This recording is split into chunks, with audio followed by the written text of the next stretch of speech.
Yes, Rajni? Some emotional triggers?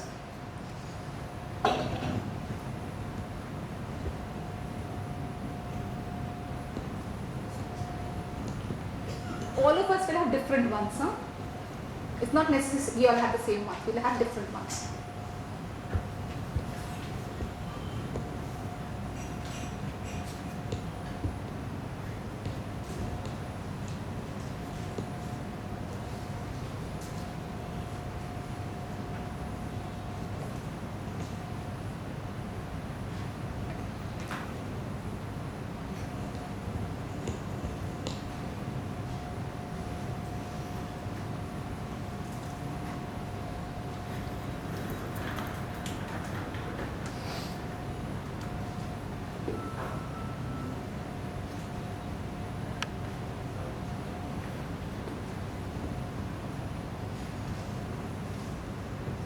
Have you got 2 or 3 things written down? Is anybody struggling with this? Is it finding it difficult to be able to identify your emotional trigger? Yes, Mr. Raj. Some emotional triggers? One? Yeah. Work and one in life. At home life. One at work, one at, when our emotions escalate quickly. So whatever we're feeling, we start feeling it. Suddenly it goes into more strength. Okay? So now ask yourself this question. If you wrote the trigger, what emotions did these situations bring up in you? It's a trigger, no? When somebody spoke, for example, somebody spoke disrespectfully to me. Okay? Not nice. He spoke to me very offhand. I didn't like it. What emotion did it bring out in me? You feel ignored, no? What's the emotion? The emotion wheel here. Give you examples of.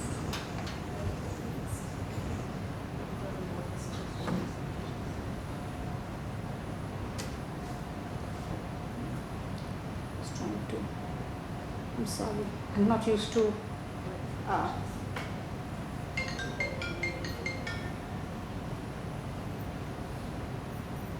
No, I have it somewhere a link. No worries.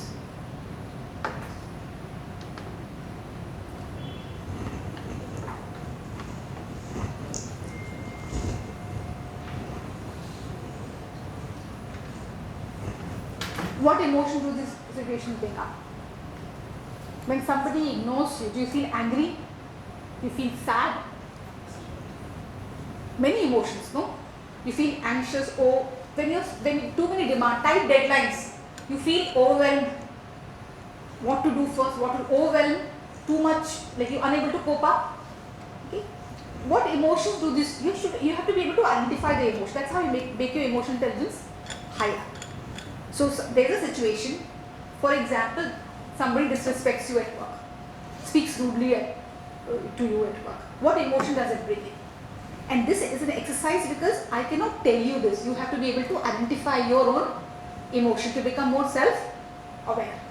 You have to isolate that emotion. What response? And what do you tend to do when it happens? Suppose, let's assume you get angry, somebody speaks. What do? We lash back. How can you talk to me like this? Okay? We do that. Go away from here. Shut up. At home and all, nobody does it at workplace, but young people say, shut up. Don't talk to me. I don't like you. Go away. We do say those things. So when somebody disrespects us, what do? We do say, come. Please disrespect me more. I was waiting for you today. No, what do? We quickly, because if we are angry, then we respond by saying bad things to them. The useless person, you don't know this, so. But if we are feeling sad, then what do we do? How do we respond? You want to ignore, you want to get away from there, no? You want to be away from the situation. We move out. Okay, it feels sad and makes us more sad. Everybody, something's with me, maybe I don't have leadership qualities. How can some people talk to me? We start overthinking about ourselves. Okay, but if somebody speaks to us rudely Okay, and that brings out emotions of maybe some repressed, some old feelings. That when people talk rudely to me, they are my enemy. So what do? We can start saying things about them which are not true. See, we react very differently, all of us. We have to be able to be emotionally intelligent. You have to be able to first identify the emotion, step one. And second, understand what we do with that emotion. And how do you, suppose you screamed at somebody. How has it impacted your outcome? What is your outcome? Let's assume common, cordial working relationship. Outcome? How does it impact that outcome? Good way, bad way? Bad way, no? That way the person doesn't become a better colleague to you, becomes a worse. Is that what you want? We don't want that. So we have to be first name the emotion. Then we have to be able to understand why is this happening.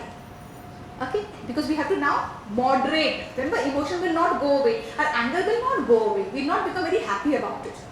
But we can moderate our response. Okay, so awareness is the first step. Right now you have become aware. What did you become? Aware. Aware that when somebody does a particular thing, we respond in a particular manner.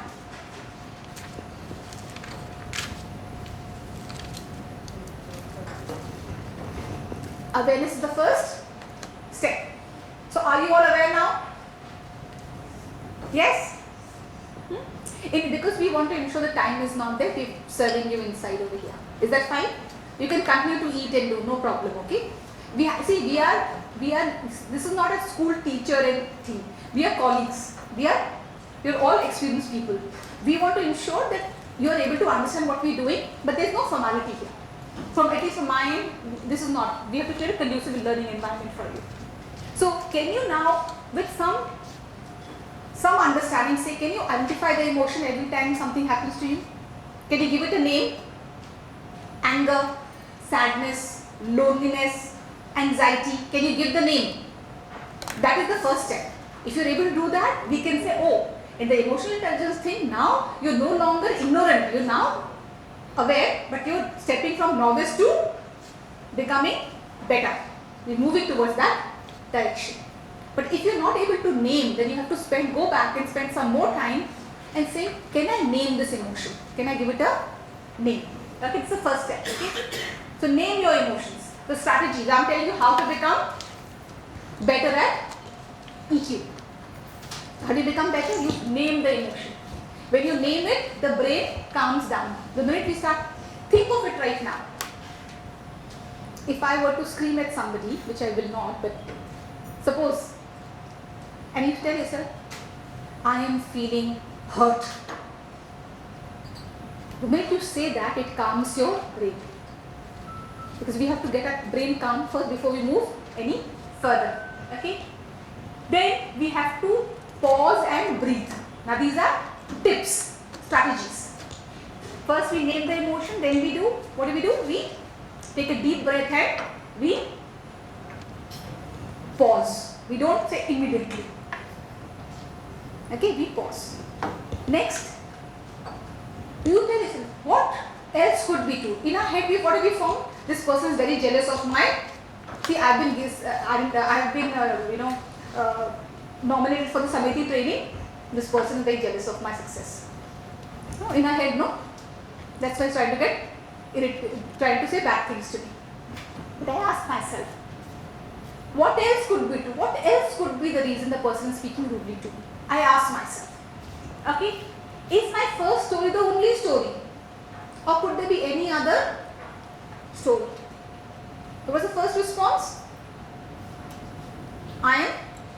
The person is jealous of me because I have been nominated, the person has not been nominated. Is that the only story? Is there any other story the person could be rude, could be disrespectful?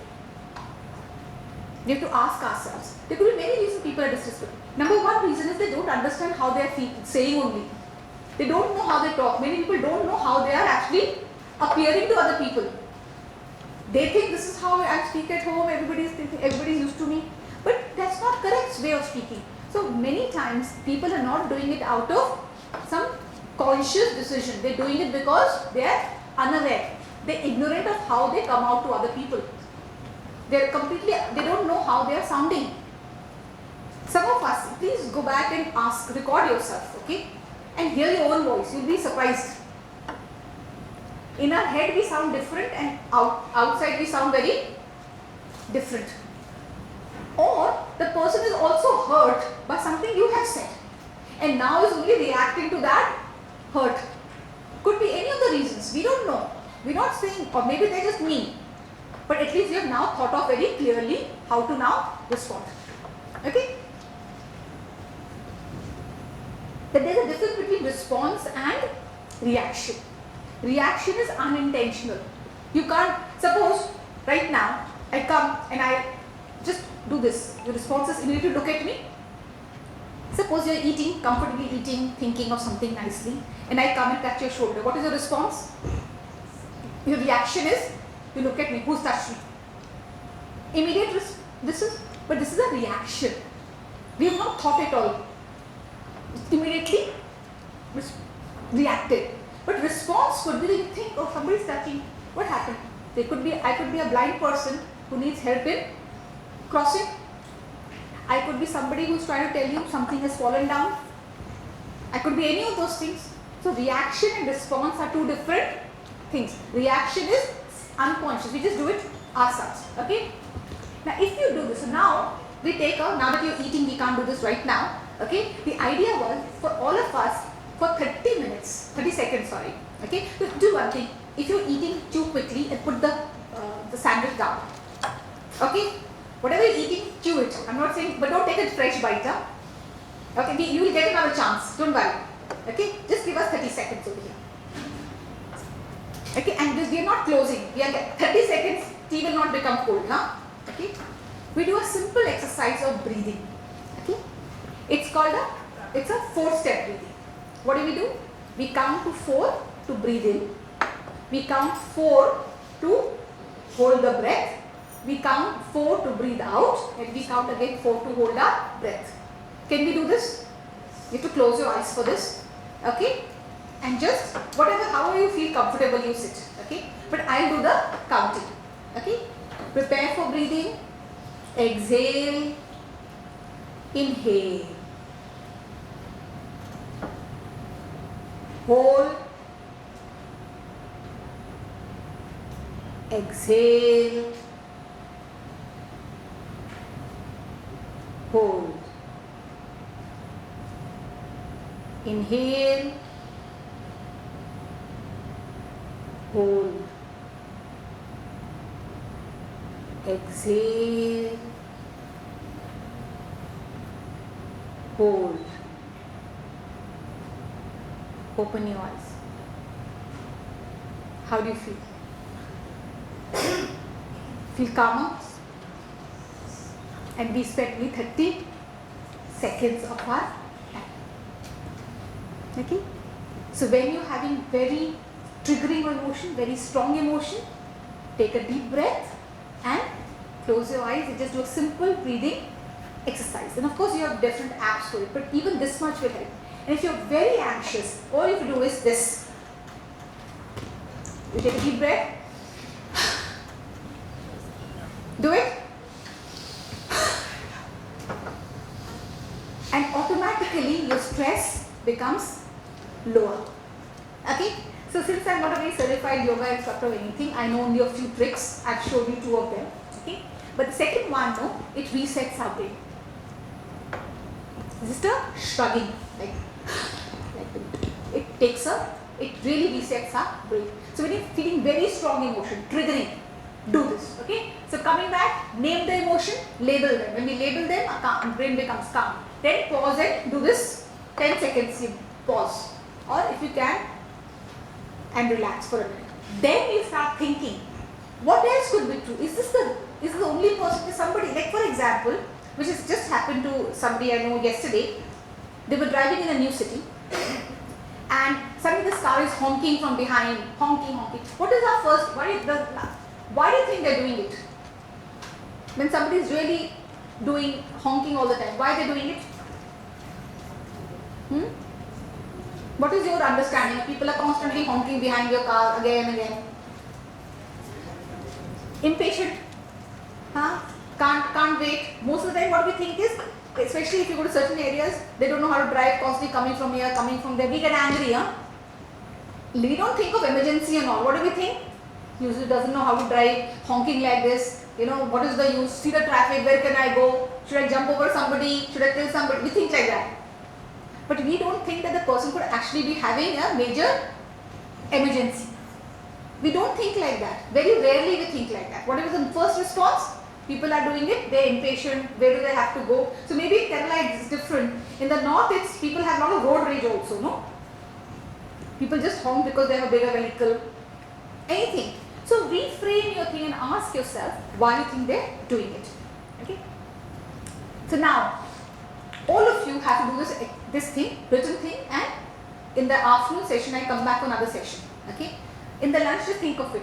You receive unexpected criticism in front of others. Unexpected. So you have not done anything, you're not expecting it, and suddenly somebody criticizes you and you have audience. It's not criticizing you in private, they're criticizing you with a group of people. Think of it, and what do? You name your emotion. You pause and breathe.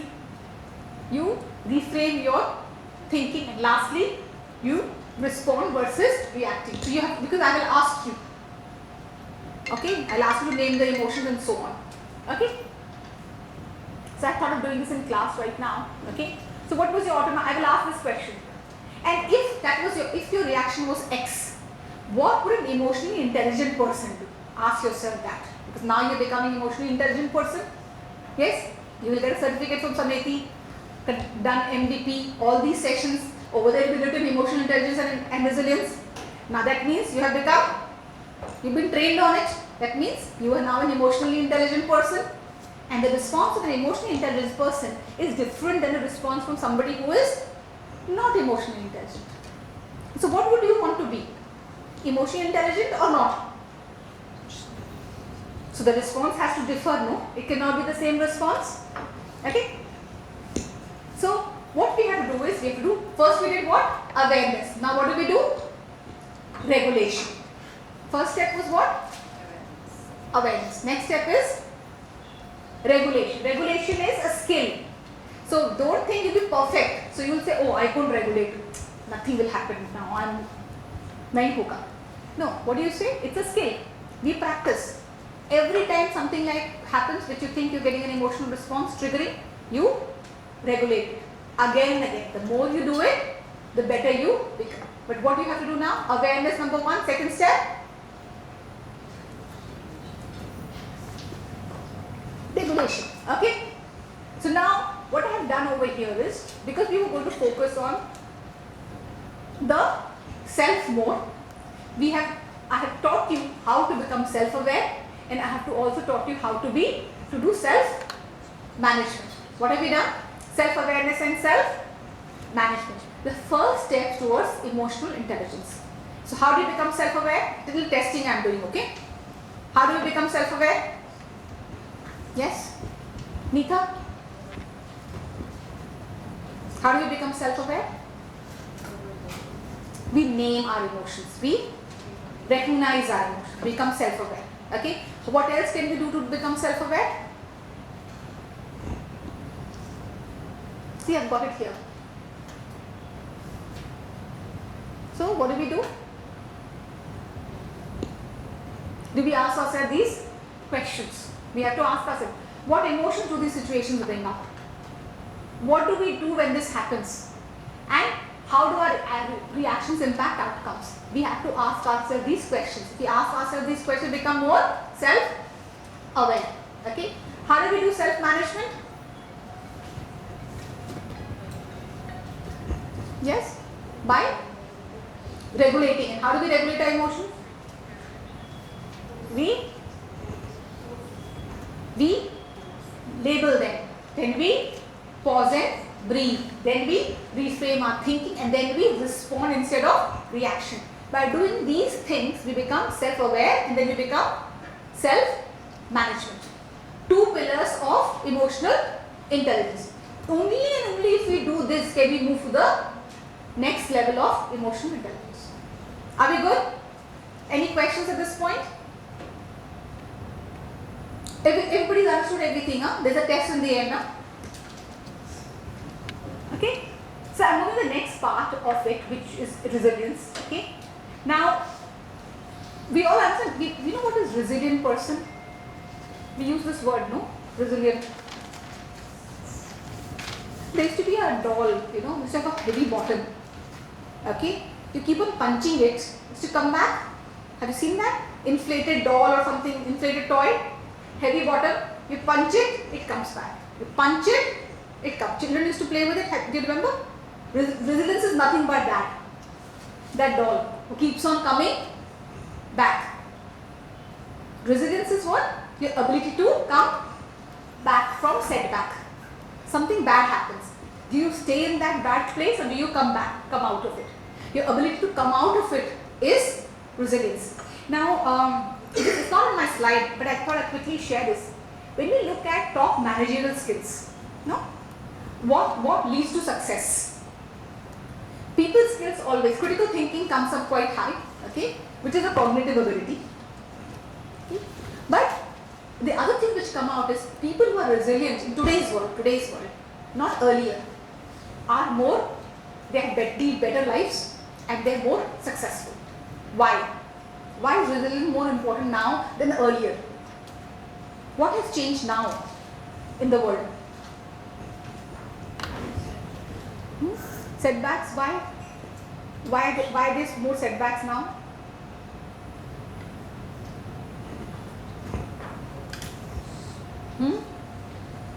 You have to answer this. This is a general question, nothing to do with, nothing new. Why is resilient a very important ability to have? Why more stress? There is more stress in the environment, correct? Why more stress? Competition is high. Why is competition so high? I'll keep on asking. This is called, I'm not doing it, it's called root cause analysis. We don't have it. But basically you ask yourself 5 times this why question and you will get to the root cause of the issue. Okay, so you said competition is high. Why is competition so high? More people are. So if your stress is because of job security, then there are more people who can take your job. Why are there more people who can take your job?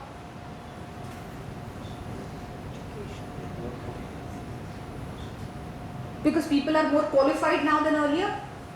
You're also qualified. Why are more people ready to take your job? Because there are less jobs outside. If everybody has job, why would we want somebody else's job? Because jobs are less, people want a job. Why are jobs less?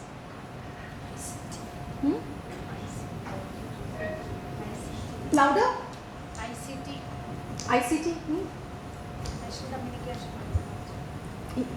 So information technology has brought in less jobs for people or more jobs? So you can say, okay, AI is taking over jobs. Not all our jobs. Okay, our jobs are safe, don't worry. Okay? So remember, AI is taking some people's jobs, not everybody's jobs. People who are in technology, they are facing this issue.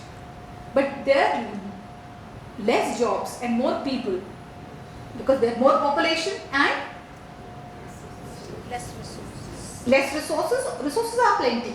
Why are there less jobs? Jobs are a function of the economy. More people are buying, more people have money, economy is booming. Economy is going down, less people are buying things, less things have to be produced, or goods and services are required less. If they required less manufacturing, and so it's a cycle. That's called a downturn and an upturn. It's a downturn. Okay? Now when you ask these questions, okay, why is all this happening right now? Not because a person is bad or a person government is good, okay? If not, why? Yeah, we have done TQM, Lean Sigma, so much effective utilization should happen. Correct? There could be multiple reasons. One of the big reasons is we can't predict the future. Earlier, change used to happen at a very slow pace.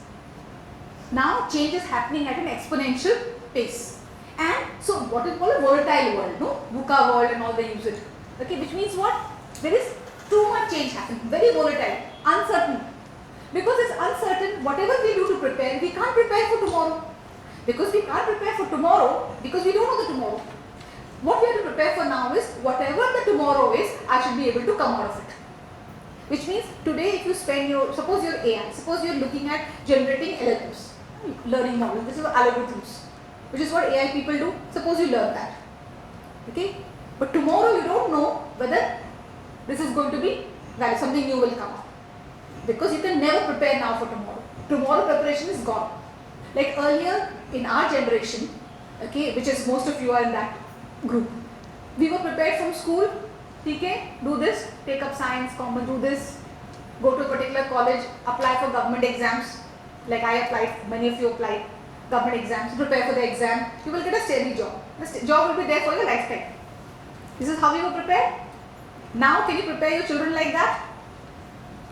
Are you preparing them like that? No, we're not. Why not? Because even government jobs are not for life. And the kind of opportunity this children want may not be provided by a government job. So, the reason we need resilience more now is because we cannot predict the future. All we can do is, can I manage with the change or not? And my ability to keep on coming back is the only way I will be more successful. It will not be that I can say, if I get disheartened, nothing can happen to me now, then I can't succeed in today's world. All of us have to become, it has happened in our lifetime actually. When computerization came, early in our careers, many of our seniors could not manage that. Simple things like opening up a personal computer, nothing difficult. Even opening up an email. People still struggle with Excel sheets, still struggle with basic Word documents, presentations, still struggle. We have seen that change. Think of the change, that is how people struggle at that time, and those who couldn't manage, what happened to their careers. And the only thing now is, these things will come to us. We just have to be resilient, which means our ability has to be, when we are put down, we have to come up. In that light is where the session on resilience is coming, and we'll do it very briefly in interest of time. Okay? So number one, resilience is all about the mindset. It's got nothing to do with somebody's situation is not as bad, mine is worse. No, it's a mindset. How do you look at the glass, empty or half full? Okay? It's all about optimism. Every time something is happening, can you look at the positives in the situation or only at the negatives? For example, if AI takes your job, what is the positive? Any which way you're not happy in this job, you would never have left it. At least now you're forced to leave. Maybe something good will come out. Okay? Think of always, what is your attitude towards it? Are you optimistic? Do you have support and you have connections? Because remember, if you don't have support, it can be a very lonely place. Are you able to build support mechanisms around you? Do you have good connections? Do you have a problem solving approach? Chalo, theek hai. Now AI is taking over my job. What do I do now? Correct? Yeah. Problem is there. AI is taking the job. What do I do now? How do I solve this problem? Can you kill AI? No. It's not even a human being. What do? You have to problem solving, no? Either fit into that world, upskill yourself. Okay, let me upskill. Okay, or what else okay, what are my strengths? Are there other jobs which don't require AI, in which maybe I might have to take a cut, but I can still work? Can I become an entrepreneur? You look at a problem solving. Don't look at now what will happen. Now nothing can happen to me. Okay? And lastly, self-care and recovery, because these are life-changing events sometimes. You have to have self-care. You have to care for yourself. How? Meditation, take some time off, get a supporting family, build relationships. See, in my thesis, the first paragraph that I would write, and I wrote, my thesis was all about people who move from place to place, mobile workers. And I wrote over there, and I saw that people like us who spend their lifetime in the job, when you retire, what happens to that workplace? It continues? Does it need you? Even if to go to your own office where you go every day, you have to have somebody sign you in. Yes or no? Think of it. People who retired around you, when they retire, when they want to come back, every day you go to work, every day. Okay? Now, when you're retired, when you want to go to the workplace, what happens? You have no place to sit. You can't even enter that office unless somebody signs you in. That means you will be immediately forgotten. So where do you have to spend your energy on? Building relations and support system around your friends and family. Colleagues can also become friends. It's not that you can't. But that is where your focus, and our focus is not on that. That is why when bad things happen, we feel lost. Okay? So you have to build and you have to work on self-care and recovery. Okay? So ask yourself again, sorry, my slides are all about, I'm not giving you so many answers, I'm asking you too many questions. So ask yourself, what drains you? What is the meaning of draining you? Like all your blood is sucked away, like thunk. What drains you mentally, physically? Ask yourself, put it down, write it down. What drains? Write the question at least, you can write the answer at home in the evening. Okay? Write yourself, right? What drains you? What is it that completely takes away all your energy, all your enthusiasm, completely drains you? You don't feel like there's any worth. And then you ask yourself, what restores you? There must be something that restores you. Something that gives us a fresh infusion of blood into our body. What is it that restores you? What drains you and what restores you? Okay? If you're able to answer these two questions, you become in the first step towards resilience. Okay? So what do you do? Strategies. Positive self-talk and reframing. We did the reframing, right now. Suppose you're passed over for promotion. Okay, promotion happened, you were not picked up. What do? You can say, what is this? Nobody values me here, useless place. From next day start being angry at everybody. Or you can say nothing is going to happen. I only have 2-3 years to retire. What is the use now? Or you can do positive self. So say, okay, at least you were considered. How many people were even considered for the promotion? Okay? So, or reframe it. You say, put it like that. Say, okay, reframe the things. Don't look at rejection. Just look at it in terms of saying, maybe there's some skills that you need to build to make yourself eligible. It's a good place for you have come to know what is lacking in you. Reframe the issue. Okay? Set some boundaries. Setting boundaries is very important. What is boundary setting? Boundary is like a wall around you. People can't break it. You set boundaries for yourself. You'll say, I can only work this much. Which is what basically number of hours. You can't say that I will be, to reach my goal, I will work 100 hours a day. I don't know how it is possible. Okay? Set boundaries. People cannot talk to me like this. Certain things you say, put boundaries for your relationships. You have to set your boundaries and you have to then maintain them. Okay? Ask for help. All of us cannot do everything on our own. We have to ask for help. Suppose you find you've been you've been ignored for promotion. What do? If you have to ask for help, you can ask and say, you are in this particular committee. Can you tell me what I can do? Okay, this is not influence and decision. It is about making yourself a better candidate. Or say, I am just feeling very low. Can we all come and let's all go for a movie? Ask for help. You have to ask for help. Because people get depression and mental health is a big issue. And if you're not resilient, the bus will go and you will not be in that bus. We want to be on the bus, no? To success, to happiness. And for that we have to ask for help. Look at healthy routines. What is a healthy routine in terms of, what would you consider a healthy routine? Any example? Yes? Yes? Eating well, eating healthy fruits and all, healthy routine. Routine means what? Not one day. Sleeping on time, healthy routine, going for a little walk in the morning, healthy routine. Talking to your siblings on a weekly basis, healthy routine. They know you longest now. The only people who will be there for the longest duration of your life will be your siblings. They're there with you in your own home, and they will be there even after your parents go away. Your children will go away, but your siblings will. I'm just saying, find that relationship for you. Have a routine, talk to your parents, whatever helps you. Routine, healthy routines. Talking to friends and family is a healthy routine because it allows you to unburden yourself in a non-judgmental space. Healthy routine. If you're really struggling, getting therapy, help, mental health, healthy routine. Okay? So think routine, like telling your children and your spouses how much time they can demand from you. Put the boundary, healthy routine. Okay? Decide what is a healthy routine. But it has to be a routine, consistent. Or in terms of upskilling yourself, healthy routine. I will ensure that I will practice EI at least 3 times a week, consciously. Healthy routine. You're upskilling yourself.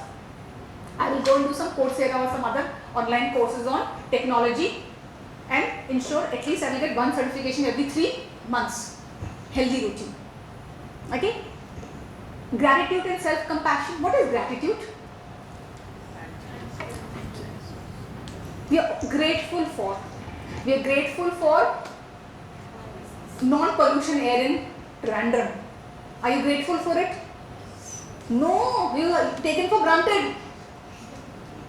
Okay, taken for granted. No, grateful for. Okay, simple things. Be grateful for having health in my family. Grateful for having a steady job. Grateful for many things. Having friends in my life. Grateful for, having spiritual, whatever we have. Everybody has something grateful for. I am grateful for coming back to Trivandrum after almost 15-16 years. Last I came here was maybe 20 years. I am grateful for getting this opportunity to come to Trivandrum. You can be grateful for, or you can say, oh, I am travelling again, what is this, for 2 days or 4 days will be lost. That's not grateful for. So you have to practice gratitude and also self-compassion. If you're tired, it's okay. Forgive yourself. It's okay. My body is there. I'm tired. I don't want to do anything. It is okay. Self-compassion. Learn to see yourself and learn to forgive yourself for small things that we do. Journaling and other things are there. But you have to practice this. Okay? And reflection is extremely important. Reflection basically is when something has happened, you see things from a distance. You're not there anymore. You are away. It's like it's happening to somebody else. Reflect on it and then write. Why was it that I got so impatient with that person? What emotions triggered this in me? Reflect on it. Is it that simple things I'm telling you, simple things you'll find. If I'm hungry for a long time, I get irritable. You will find out if you start journaling. Simple things like that. Okay? So, do reflection and journaling. So, 3 coping, write yourself, if I have something happening, I want to be resilient, what are 3 coping strategies that will help me? Everybody, something else will help. Okay? Maybe meditation will help, maybe journaling will help, maybe something else will help. Okay? Find that one boundary they need, find that one support person or resource, and find the one habit that strengthens the resilience. All these are activities which you have to do, because resilience is also a skill that can be built. Okay? 3 coping strategies that will help. 1 boundary you need, 1 support person or resource, and 1 habit to strengthen resilience. For each of you it will be different, but you must identify it and write it down. Okay? Moving on. Okay? So this is what you have to do.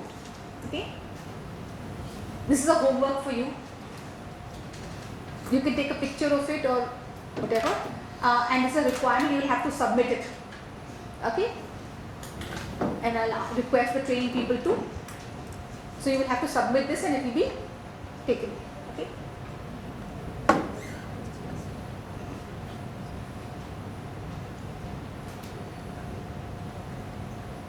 So you can think of an interaction or situation at home or at work and basically caused an emotional response that didn't go well. You think it wasn't the right way to handle it. You also think it didn't go very well. Okay? Who was involved? What triggered your response? What was the outcome? Based on what you've learned today, okay, how would you have done it differently? Remember, it's a past incident you're talking about. Okay? And we come straight to me, just to be able to give you some feedback. Okay? And with this, what is that one strategy you will start using after today? Many things we've discussed. What is that one thing that you will start doing after today? Okay? So with this we close our session. Okay? Thank you all. Yeah.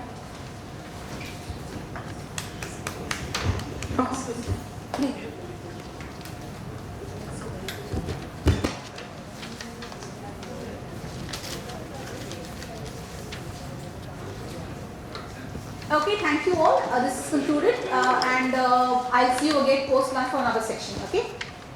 Enjoy. Happy learning to all of you.